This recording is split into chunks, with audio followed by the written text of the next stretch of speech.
baseada no Salmo 8. Salmo 8, o salmista começa dizendo: ó Senhor, Senhor nosso, quão magnífico em toda a terra é o teu nome.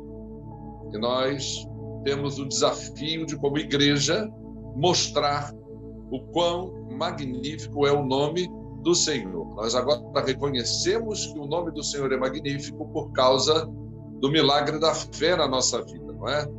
A gente podia estar extasiado, admirado com o universo, com a natureza, com as coisas que Deus criou, mas, como Paulo diz na carta aos Efésios, a gente estava sem Deus no mundo. Não é uma situação desesperadora a pessoa estar no mundo que Deus criou, mas sem Deus no seu coração. Paulo, na carta aos Efésios, no capítulo 2, ele coloca 5 características da pessoa sem Deus. Uma delas é dizer: estranho às alianças da promessa, não tendo esperança, sem Cristo e sem Deus no mundo. Mas agora que nós cremos em Jesus, nossos olhos foram abertos e a gente pode dizer, como o salmista, no Salmo 8, versículo 1, Senhor, quão magnífico em toda a terra é o teu nome. Então, a igreja de Cristo deve assumir essa tarefa, não é? De mostrar como o nome de Deus é magnífico, pelo seu testemunho, pela sua presença no mundo, pela sua pregação.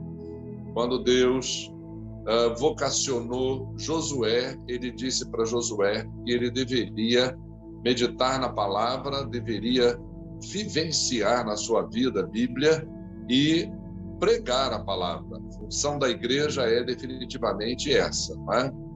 E com a continuidade do Salmo, ele diz: quando contemplo os teus céus, obra dos teus dedos, e a luz, que é o homem que dele te lembres.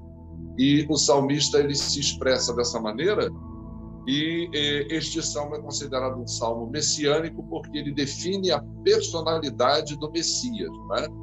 Ele vai dizer que fizeste, quer dizer, Deus fez o homem por um pouco menor do que Deus e o coroou de glória e de honra.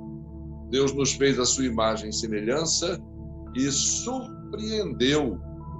Pedro diz na sua carta que profetas e até anjos foram surpreendidos quando Deus decidiu se fazer homem na pessoa de Jesus. Essa é uma mensagem, a mensagem permanente da igreja, não é? A mensagem de salvação é a mensagem que a Bíblia revela, dizendo que somente Deus pode livrar do pecado. A Bíblia diz isso, não é? Deus nos transportou do império das trevas e nos colocou no reino do Filho do seu amor.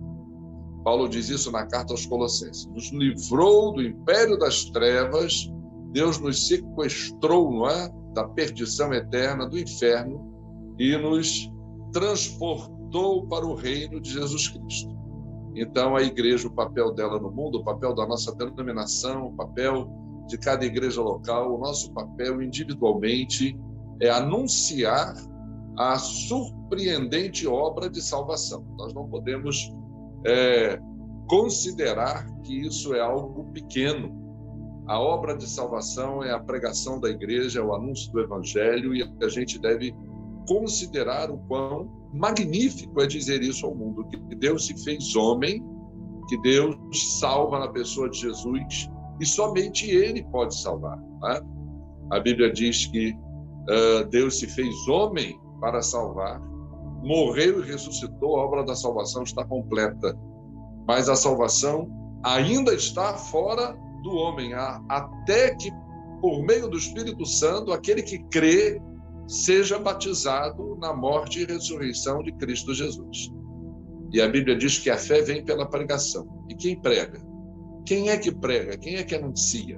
É a igreja. Então, nós, como denominação, como igreja, devemos reconhecer que o nosso ministério é o ministério de anúncio da salvação, de demonstração de o quão Deus é magnífico e da demonstração de que somente Ele pode livrar do pecado, não é? Que Deus nos abençoe, que possamos atualizar o nosso ministério, o nosso desafio, a dimensão do nosso papel como igreja, como denominação, entendendo que cabe a nós esse surpreendente anúncio de que Deus, em Cristo Jesus, salva, batiza no Espírito para a redenção daquele que crê. Muito obrigado por essa oportunidade.